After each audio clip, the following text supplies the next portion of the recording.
Imagine stepping into a world where every journey was an adventure, where crossing the country could take days, and a trip to the seaside was a luxury few could afford.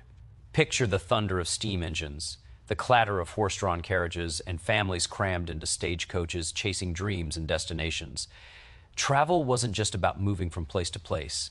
It was a test of endurance, courage, and curiosity. Today, we're going back in time to uncover what it was truly like to travel in Victorian times, and you won't believe how different life on the road really was. We'll explain everything in this video step by step. Don't skip it. Ladies and gentlemen, close your eyes for a moment and listen carefully. Hear the hiss of steam rising into cold morning air, the distant clatter of iron wheels striking rail tracks, the echo of horse hooves on cobblestone streets. This was the sound of a world in motion, a century discovering speed for the very first time. Welcome to the Victorian era, a time when travel was no longer just a journey, but a revolution of human experience.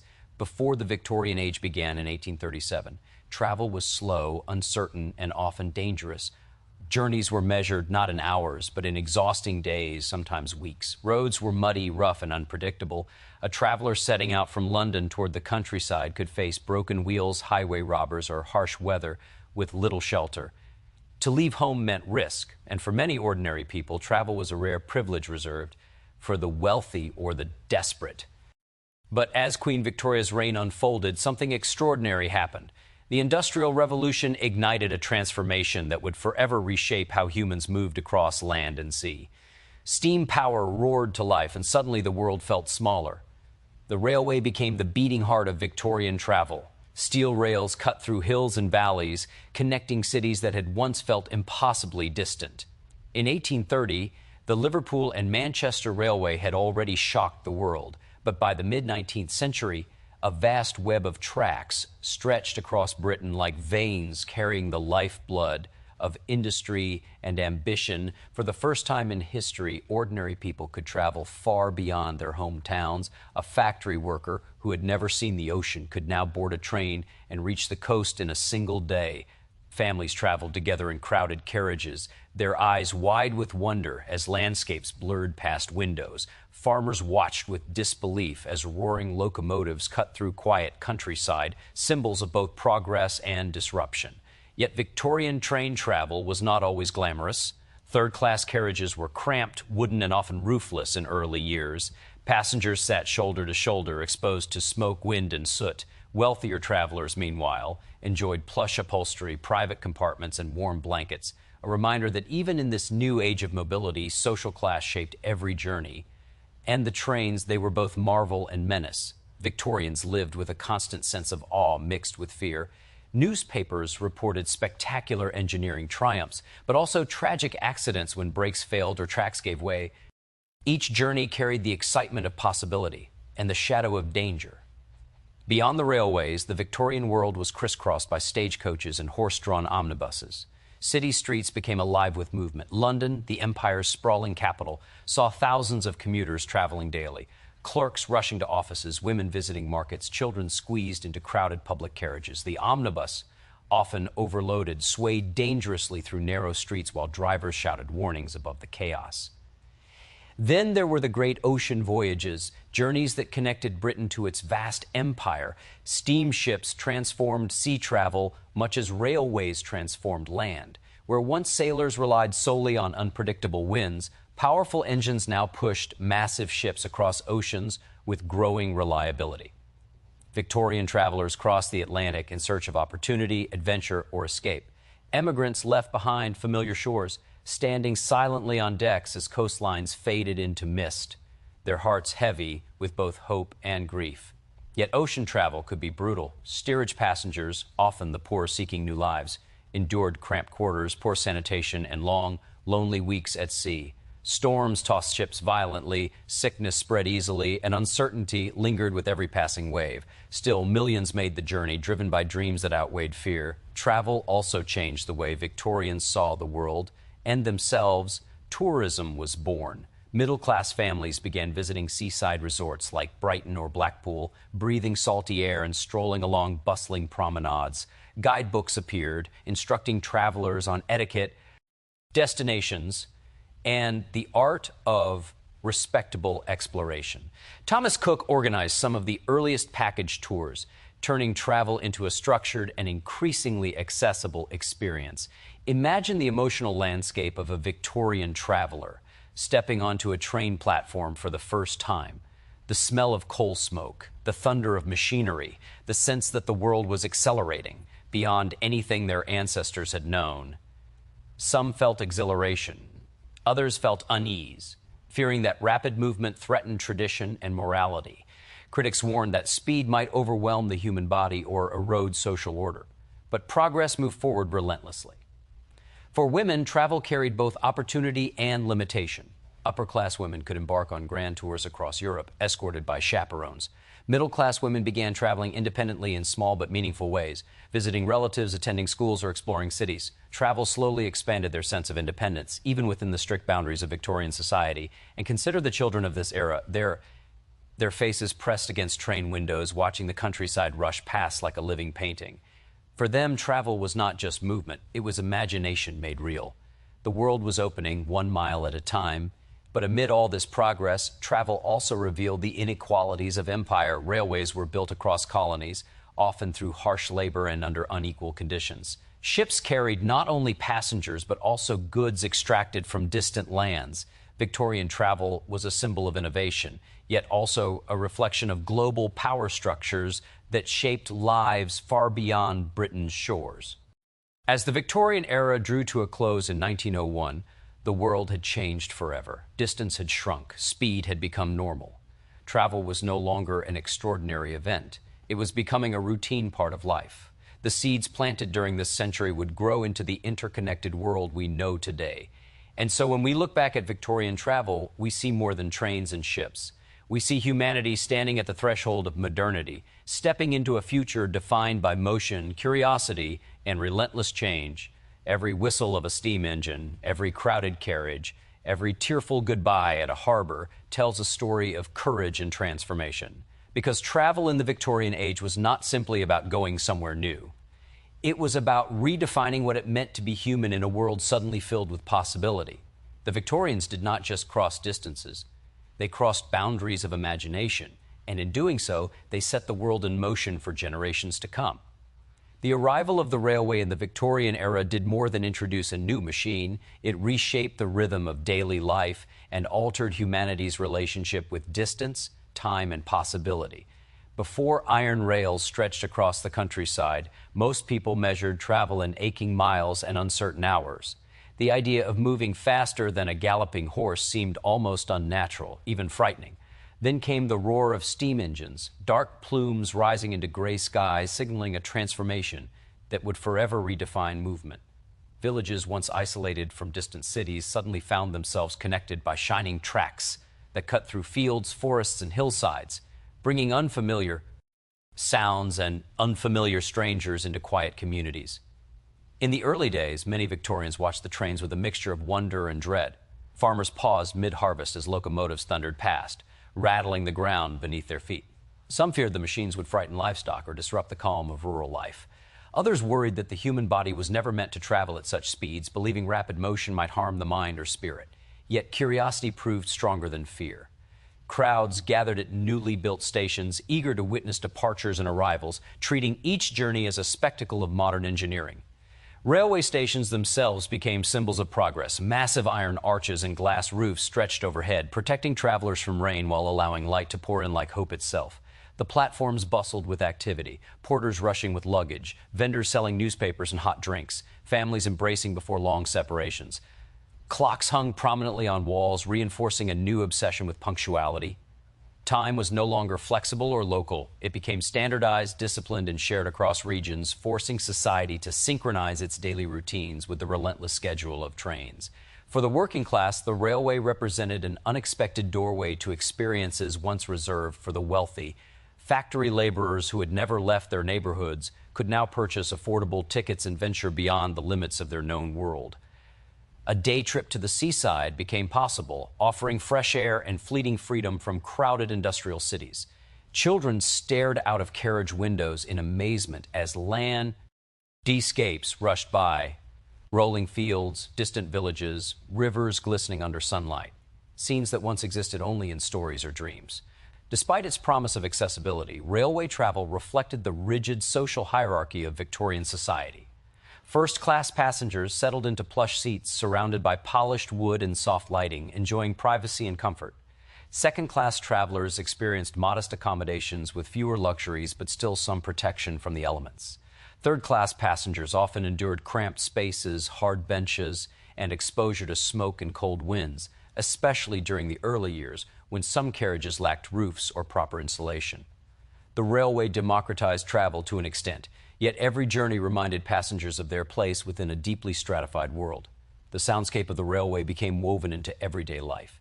The shrill whistle announced departures with authority, while the rhythmic clatter of wheels created a steady pulse that echoed across valleys and towns. Newspapers began to publish timetables, and entire industries adapted to the new speed of transportation. Fresh food reached markets faster, letters traveled quickly between cities, and businesses expanded their reach far beyond local customers. The railway was not merely a method of travel, it was an engine driving economic growth and social transformation. Emotions ran high during Victorian railway journeys. Some travelers felt exhilaration at the sensation of speed, watching telegraph poles flash by like moments slipping through time. Others felt uneasy, gripping their seats as the train swayed along curved tracks. Accidents, though relatively rare compared to the number of journeys, captured public attention and fueled debates about safety and regulation.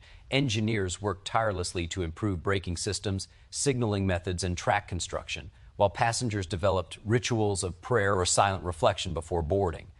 Women experienced the railway in complex ways. Middle-class women gained new opportunities to visit relatives, attend educational institutions, and participate in social events beyond their immediate communities. At the same time, concerns about propriety and safety influenced how women traveled, often requiring chaperones or designated ladies' compartments. The presence of women and families on trains gradually transformed the social environment of travel, shifting it from a rough masculine endeavor toward a more inclusive and domestic experience. The expansion of rail networks also changed how Victorians perceived geography. Maps were redrawn with lines representing routes that shrank once distant regions into reachable destinations. Tourism blossomed as guidebooks encouraged exploration of scenic landscapes and historic landmarks accessible by train. Seaside resorts thrived as urban dwellers sought relief from industrial smoke, and rural towns experienced both economic growth and cultural change as waves of visitors arrived. Railway construction itself left a visible imprint on the land. Workers blasted tunnels through mountains and built towering bridges over rivers, feats of engineering that inspired both admiration and controversy. Entire communities formed around railway hubs, creating new patterns of migration and employment. Yet the expansion sometimes displaced residents or altered traditional ways of life, reminding Victorians that progress carried consequences alongside its promises. Inside the carriages, strangers shared close quarters, sparking conversations that crossed social and regional boundaries. Business deals were struck between stations, friendships formed over shared journeys, and writers found inspiration in the constant motion and diverse human stories unfolding around them. The train became a moving microcosm of Victorian society, a place where class distinctions were visible, yet proximity encouraged unexpected encounters. Children traveling by rail experienced a world that seemed to move like a living painting. They watched smoke trail behind the locomotive and counted passing farms, their imaginations ignited by the sheer novelty of speed. Elderly passengers often reflected on how dramatically life had changed within a single generation, remembering a time when even modest journeys required exhausting preparation and uncertain outcomes. The railway also influenced the cultural imagination. Artists painted dramatic scenes of locomotives emerging from tunnels, while poets described the paradox of mechanical beauty and relentless motion. Some critics lamented the loss of slower, more contemplative travel, arguing that rapid journeys diminished appreciation for nature and local traditions. Others celebrated the sense of unity created by faster communication and shared experiences across regions. As the network expanded, night trains introduced an entirely new dimension to travel. Passengers drifted to sleep as wheels hummed beneath them, waking up in cities that once felt impossibly distant. Gas lamps flickered inside. Carriages, casting warm shadows that softened the mechanical harshness of the journey. The darkness outside the windows created an intimate atmosphere where whispered conversations replaced the daytime bustle. Railway travel influenced fashion and behavior as well. Travelers wore practical clothing suitable for long journeys, and luggage design evolved to accommodate the need for portability and durability. Etiquette guides advised passengers on proper conduct, emphasizing respect for fellow travelers and adherence to schedules. The discipline of train travel reinforced broader Victorian values of order, punctuality, and self-control. Industrial workers who built and maintained the railways often faced dangerous conditions, laboring in harsh environments to lay tracks and operate heavy machinery. Their contributions were essential, yet frequently overlooked by passengers who focused on the marvel of speed rather than the human effort behind it. Stories of resilience and sacrifice emerged from these communities, highlighting the complex human cost of technological progress. The railway redefined personal relationships with distance. Lovers separated by work commitments could reunite more easily. Families maintained closer connections across regions, and news of births, deaths, and milestones traveled with unprecedented speed. The emotional geography of Victorian life shifted as travel became less about endurance and more about opportunity. Passengers learned to navigate the peculiar etiquette of shared spaces, avoiding prolonged eye contact, engaging in polite conversation when appropriate, or retreating into books and newspapers during long journeys. Vendors walked through carriages selling refreshments, adding to the sensory tapestry of movement and interaction. The smell of coal smoke mingled with the aroma of food and leather seats, creating an atmosphere unique to the railway experience. As railways expanded into industrial centers, they facilitated the daily commute for thousands of workers, transforming urban patterns and enabling people to live farther from their workplaces. Suburbs grew along railway lines, and the concept of regular commuting became a defining feature of modern life. Cities evolved around stations, with hotels, shops, and restaurants catering to travelers arriving at all hours. Artists, journalists, and social critics debated the cultural meaning of speed. Some argued that the rapid pace of travel reflected a broader acceleration of society, where tradition struggled to keep up with innovation. Others embraced the sense of possibility, seeing the railway as a symbol of human ingenuity and collective ambition. Military logistics and political power were also influenced by railways, enabling faster troop movements and more efficient governance across vast territories. Governments recognized the strategic importance of controlling railway networks, investing heavily in infrastructure and regulation to ensure reliability and security. Every departure carried a mix of anticipation and anxiety, as travelers entrusted their safety to machines that embodied both progress and uncertainty. Farewells on platforms were filled with emotion, handkerchiefs waving, promises exchanged, and the growing realization that distance no longer meant permanent separation. The railway became a stage for countless personal dramas, moments of joy and sorrow unfolding against the backdrop of industrial noise and movement. Victorian travel revealed a society deeply divided by class, where the experience of movement depended not only on destination but on wealth, status, and social expectation. The promise of modern transportation suggested a world becoming more accessible, yet each ticket purchased silently declared a traveler's place within a rigid hierarchy. On railway platforms and steamship decks, the boundaries between privilege and hardship were visible in the smallest details, from the quality of seating to the treatment received by staff and fellow passengers. First-class travel was designed to embody comfort and refinement. Plush velvet seats cushioned passengers from the jolts of the journey, while polished wood panels and warm lighting created an atmosphere reminiscent of a private drawing room. Wealthy travelers enjoyed quiet compartments where conversations remained discreet and personal space was protected. Porters handled luggage with care, and attendants ensured that meals, blankets, and refreshments were readily available.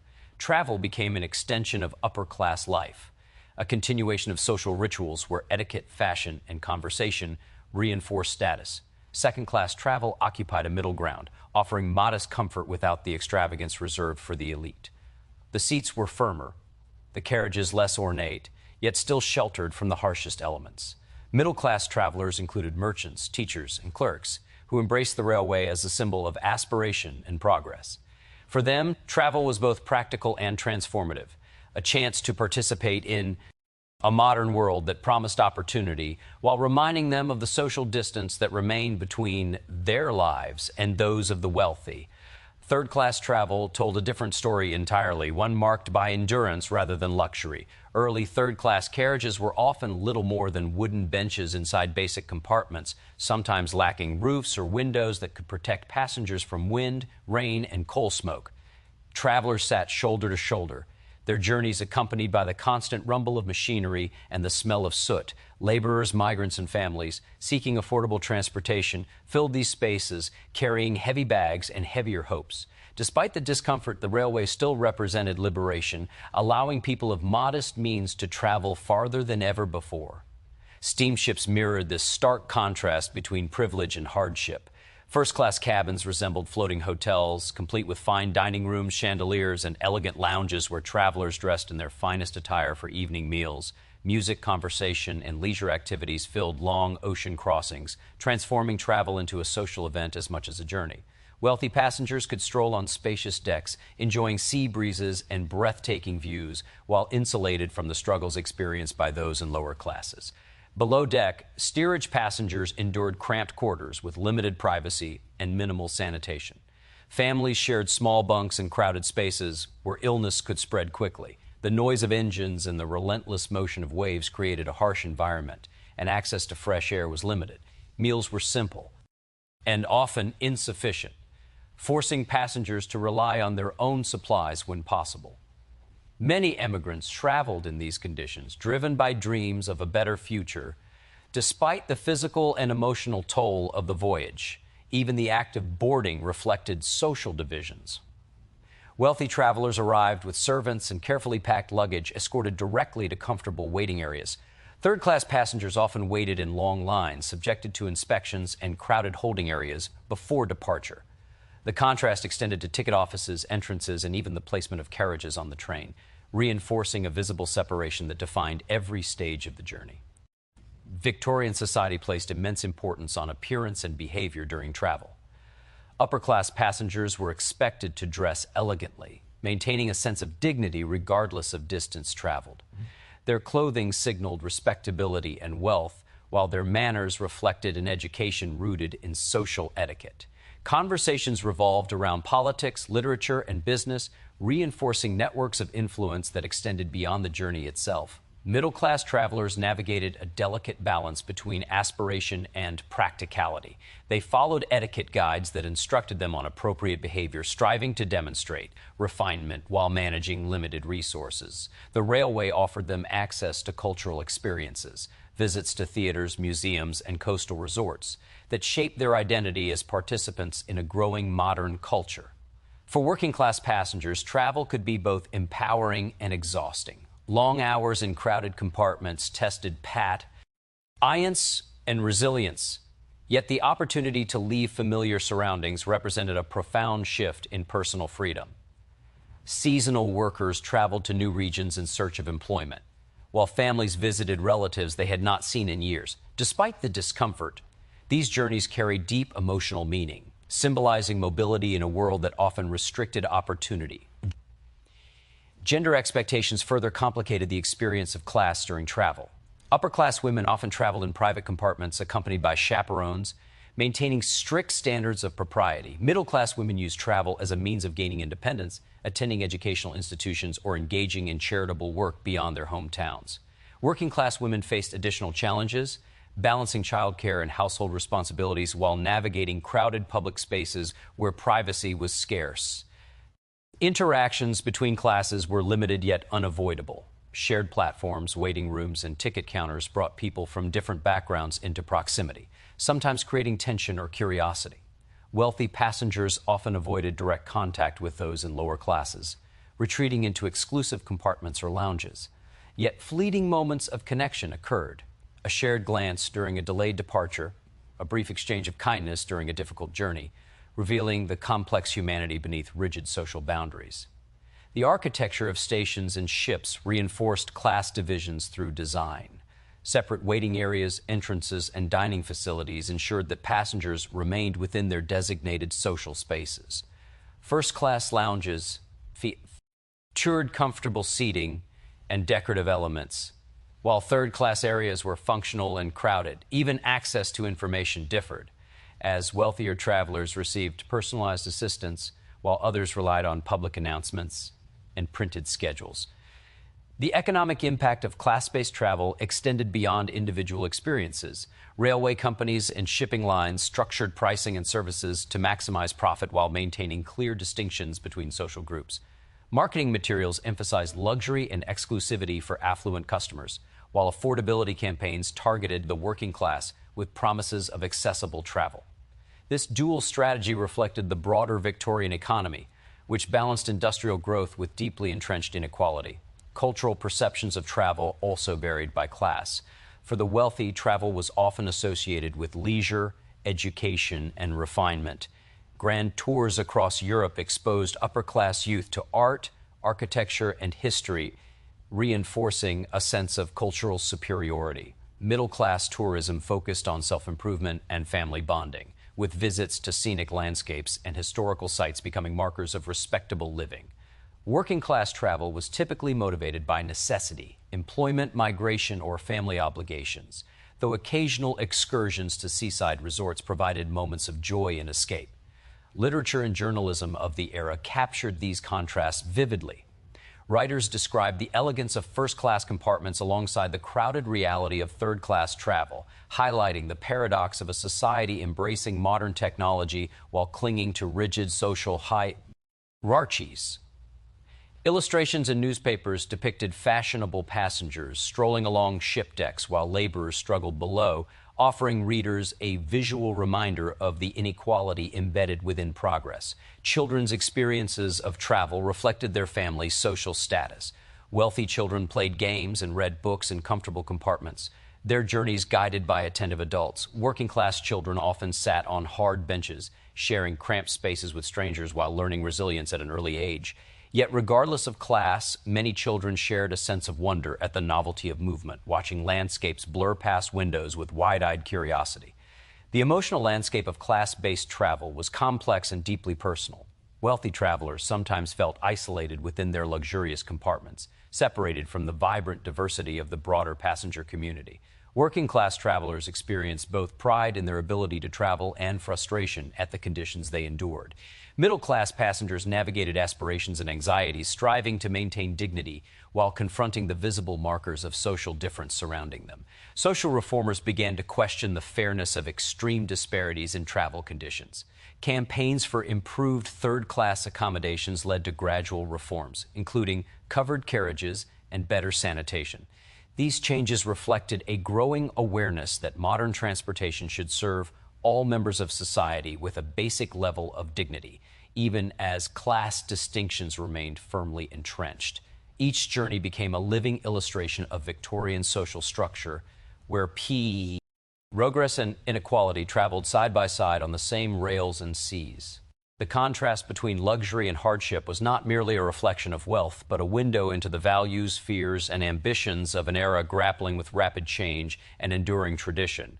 In Victorian cities, travel was not only about trains and ships, it was also about the bustling, chaotic movement of everyday life on the streets, where stagecoaches, omnibuses, and horse-drawn carriages created a rhythm all their own. Long before railways reached every town, these vehicles were the lifeblood of transportation, moving people and goods through narrow streets, crowded markets, and expanding urban centers. The soundscape of the city was defined by the clip-clop of hooves, the rattle of wheels on cobblestones, and the shouted warnings of drivers maneuvering through tight spaces.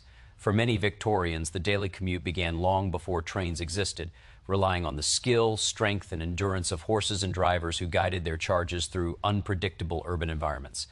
Stagecoaches connected cities and towns across the countryside, offering a vital link between rural and urban life. Passengers climbed aboard with heavy trunks and bundles, taking their seats on wooden benches that jostled over uneven roads. Journeys could last for hours, sometimes days, depending on distance, weather, and road conditions. Inns and coaching houses provided temporary refuge along the way, offering meals, stables, and a chance to rest weary travelers and exhausted horses.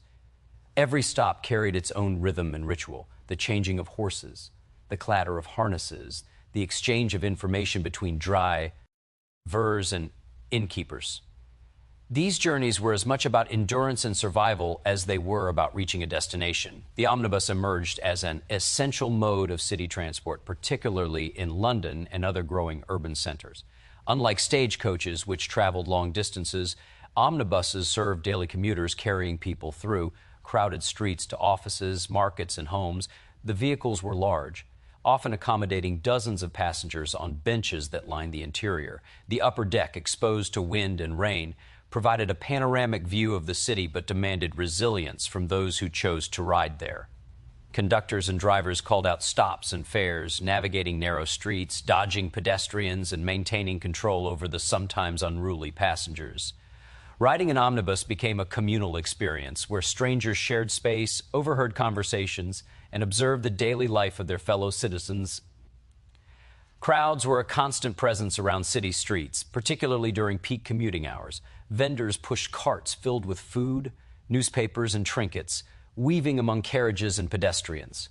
Street children ran errands, sold small goods, or simply watched the procession of horses and wheels with wide eyes. Noise, movement, and the smell of the city blended into an intense sensory environment that defined urban travel.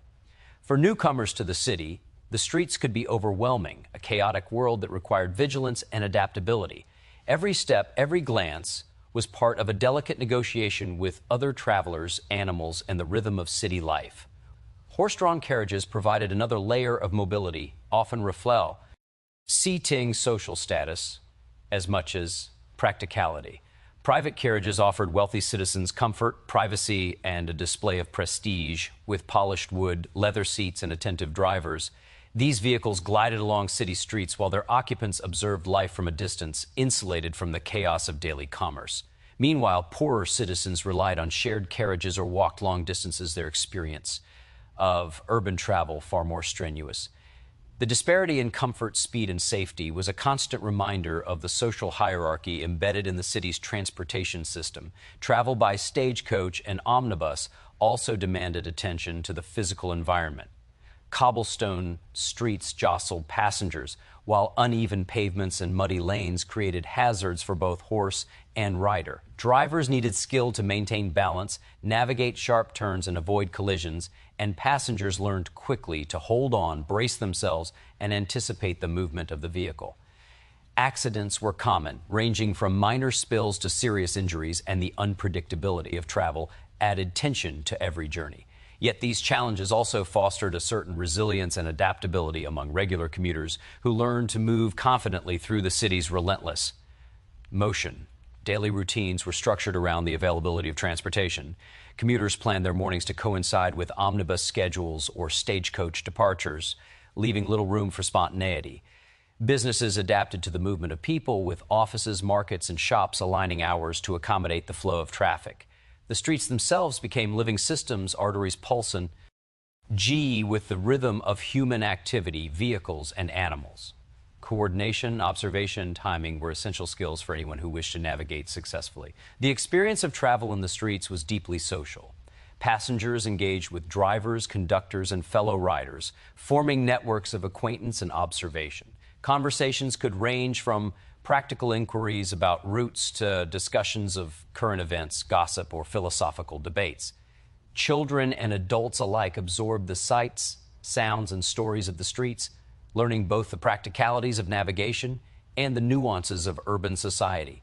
Public travel became a form of education, exposing individuals to diversity in class, occupation, and culture within the city. Women faced particular challenges and considerations in street travel.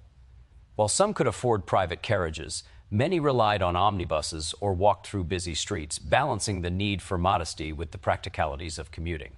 Social norms dictated behavior, appearance, and interaction, and women had to navigate crowded spaces with caution. Male companions or chaperones were often necessary, and etiquette shaped how women moved, spoke, and engaged with strangers in public. The urban environment thus became a stage on which social expectations were performed and reinforced. Travel in the streets also intersected with commerce and labor.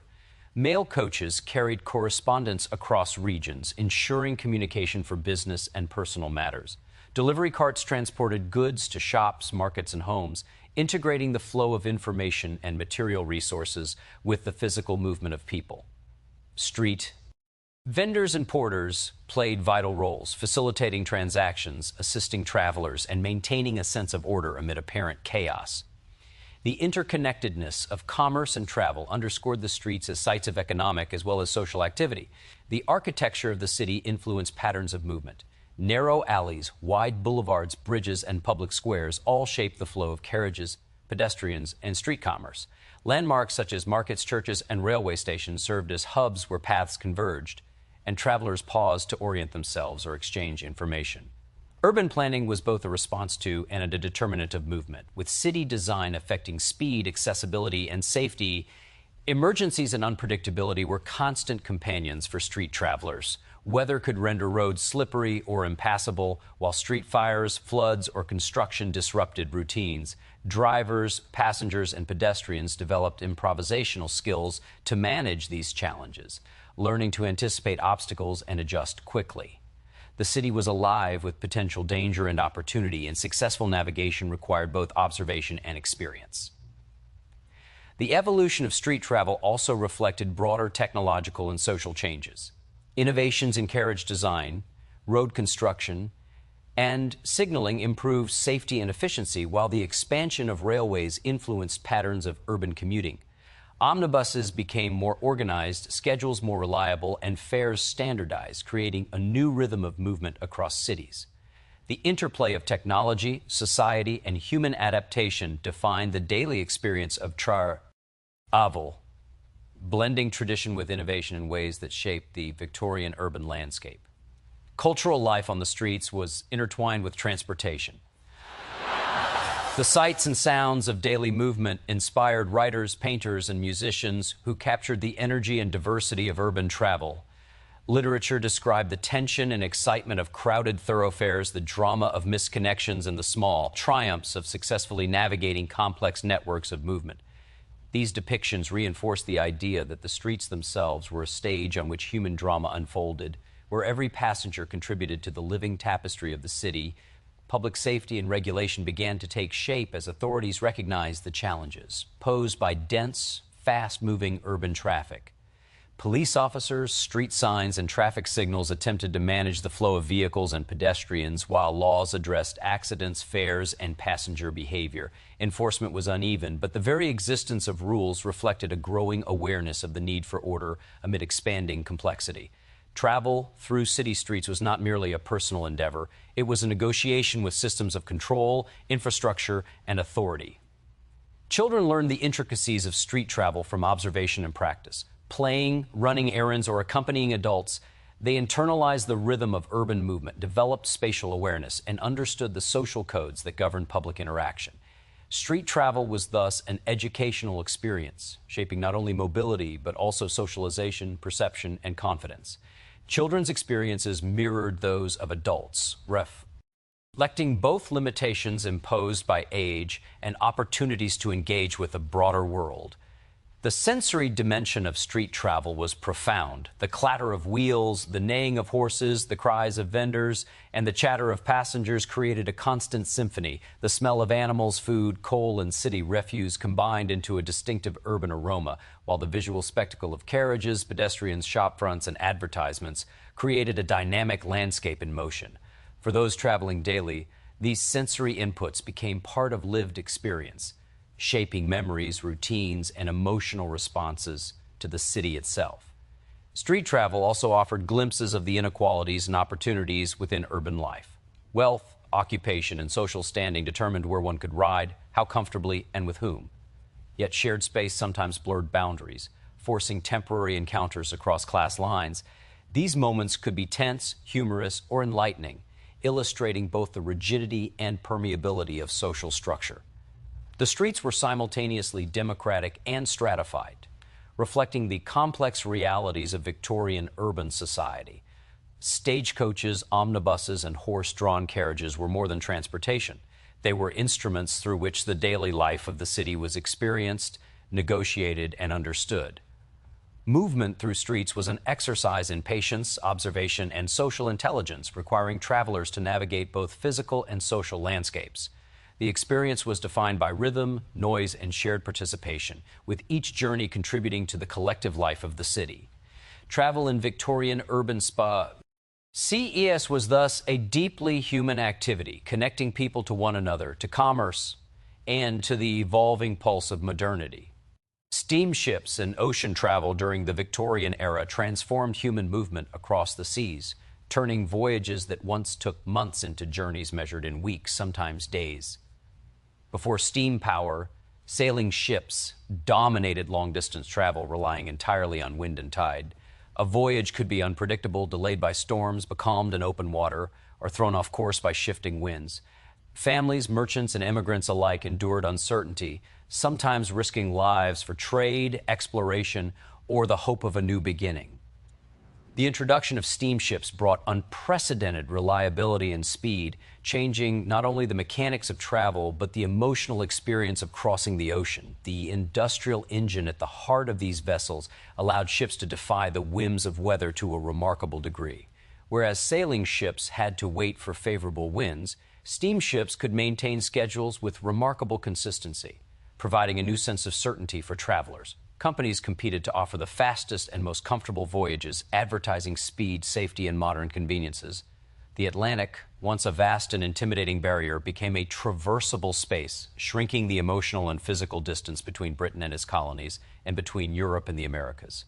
For emigrants, this meant hope became tangible. Letters promised reunion, opportunities, and the possibility of transformation within a lifetime rather than across generations. The passenger experience varied dramatically according to social class, mirroring the divisions seen on land. First-class cabins were opulent, designed to resemble private hotel suites. Mahogany furniture, brass fixtures, and polished decks signaled refinement and safety, and the accommodations reflected a lifestyle of comfort and leisure.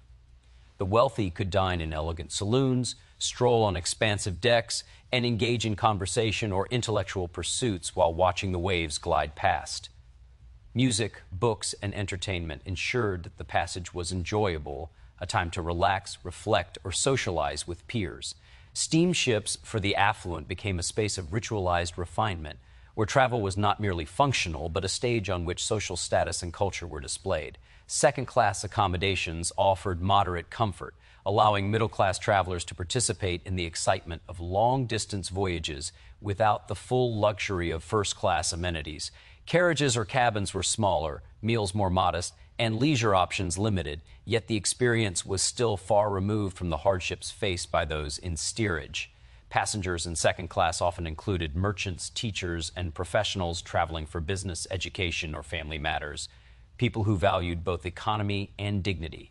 Even within these confines, social norms dictated behavior, attire, and interactions, maintaining the veneer of propriety that shaped Victorian society. Steerage passengers endured the harshest conditions, often traveling below deck in cramped, poorly ventilated spaces. These compartments were crowded, and hygiene was minimal, leading to discomfort and the rapid spread of illness during long voyages. Families shared tiny bunks with little privacy and limited access to fresh air or sunlight. Food was simple, sometimes inadequate, and travelers relied heavily on provisions they could carry themselves.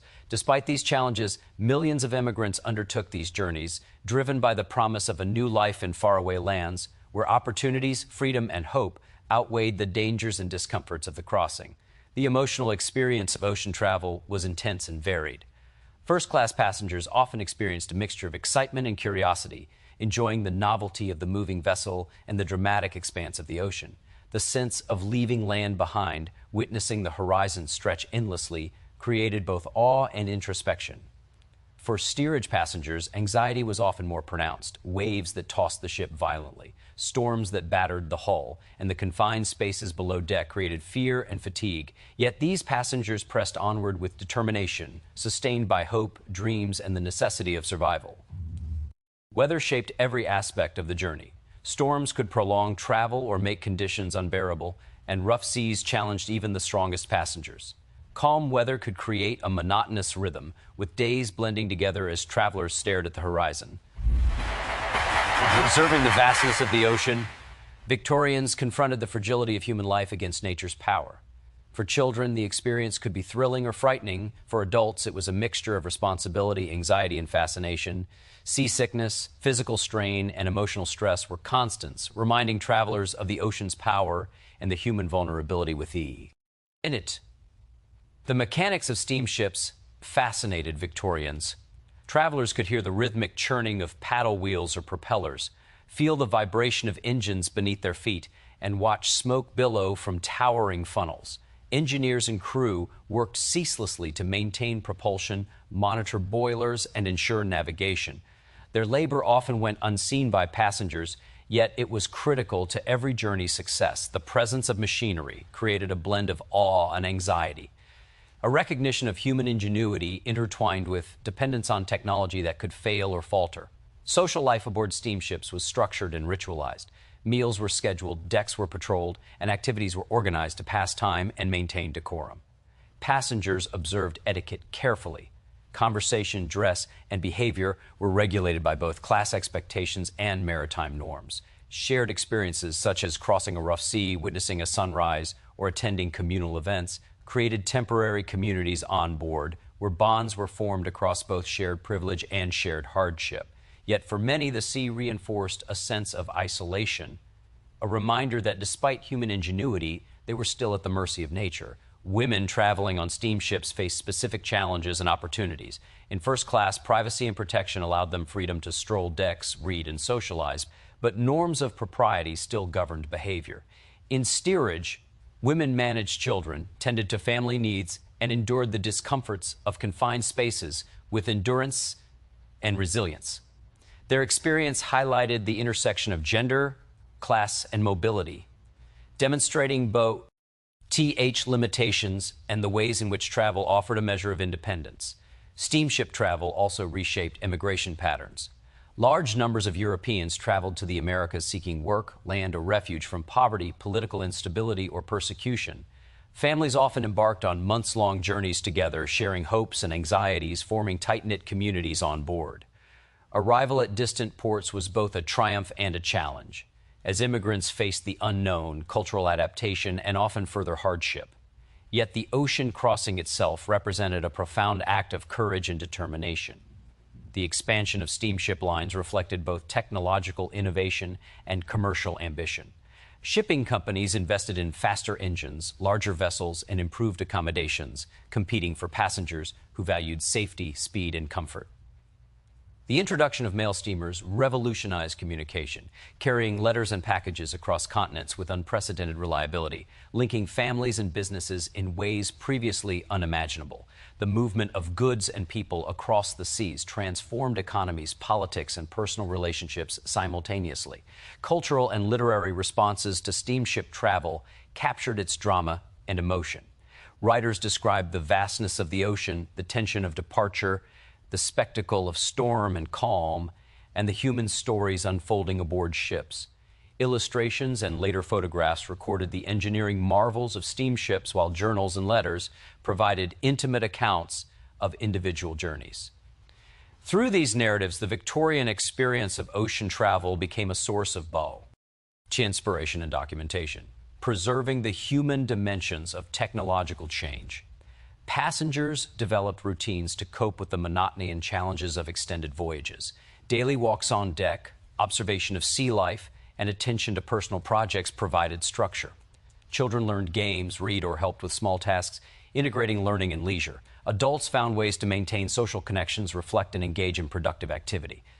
Life aboard a steamship became a microcosm of society, with hierarchies, responsibilities, and interactions shaped by both necessity and social expectation.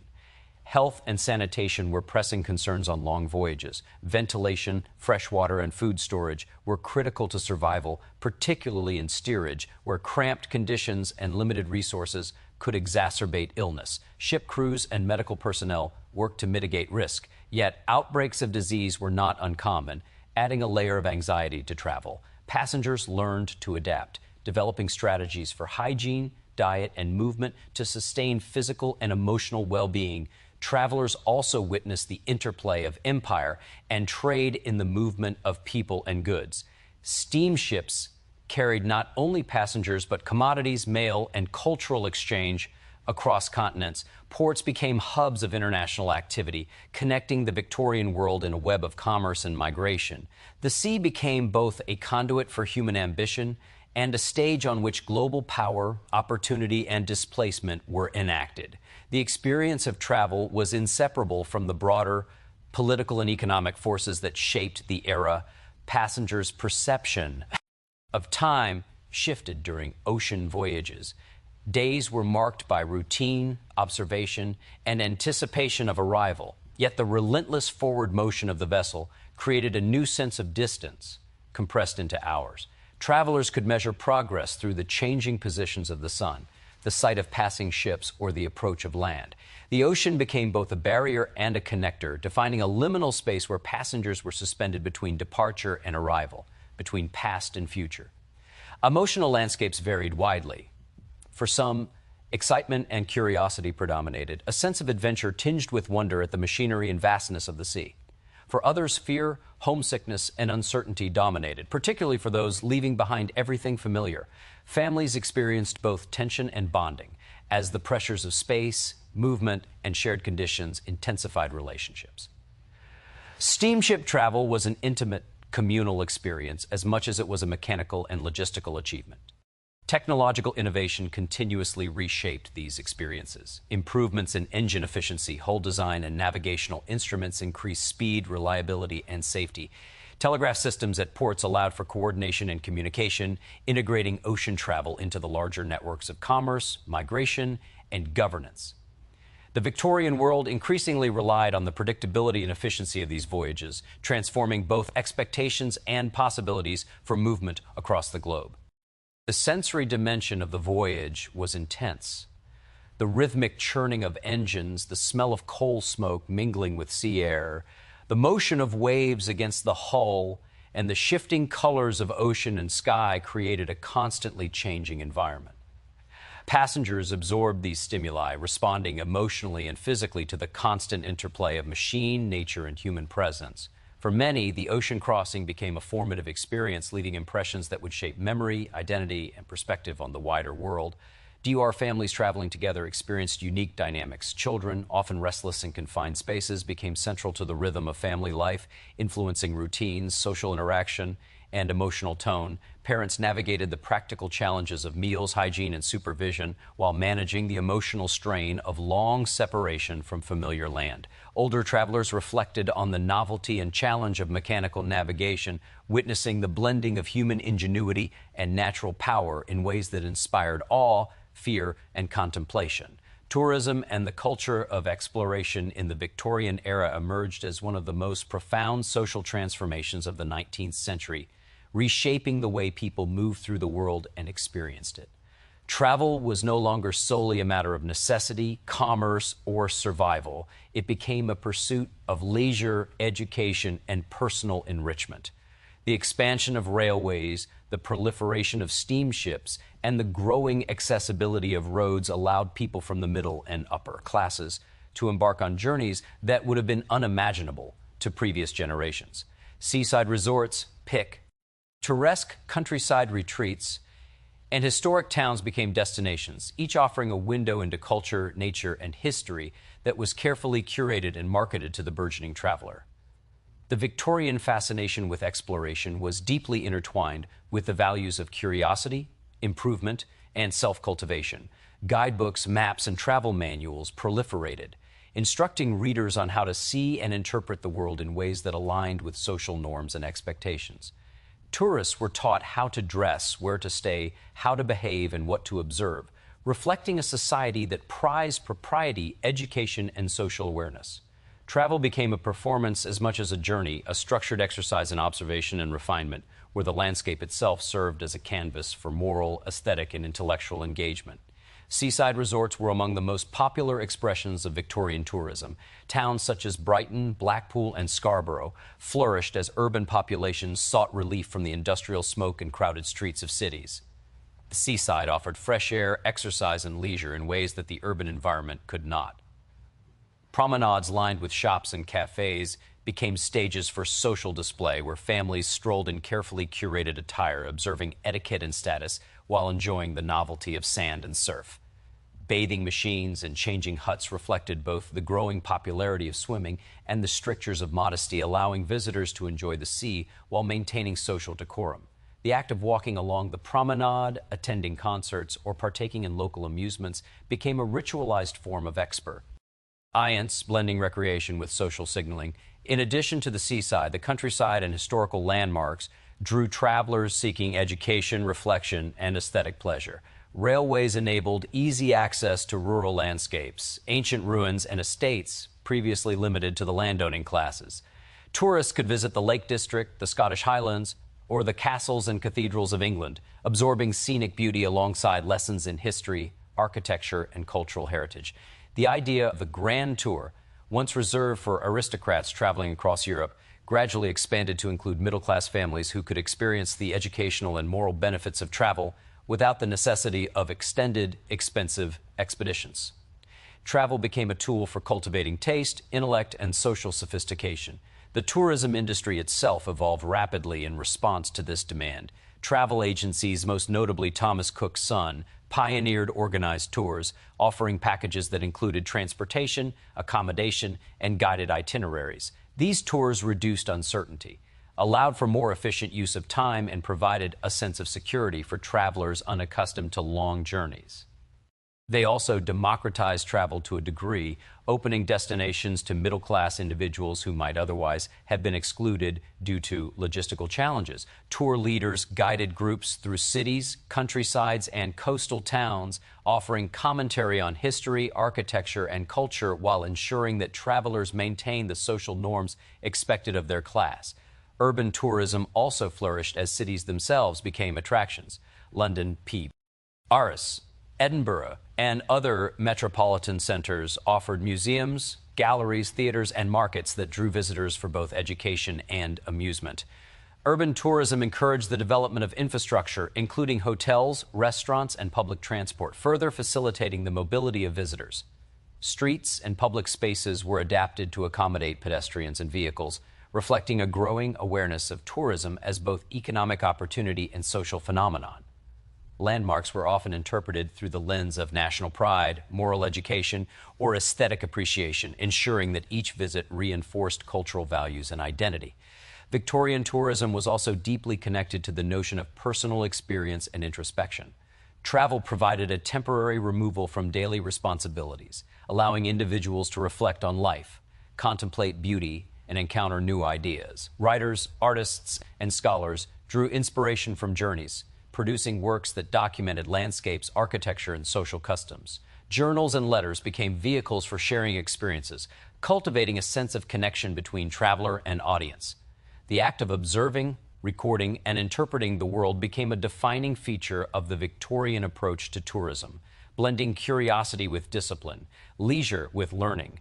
The social dimension of tourism cannot be overstated. Travel created opportunities for families to bond, for friends to strengthen relationships, and for individuals to form networks with others of similar social standing. Hotels, resorts, and guided tours were spaces of interaction where social norms were displayed and reinforced, yet also where connections could be forged across class and geographic boundaries.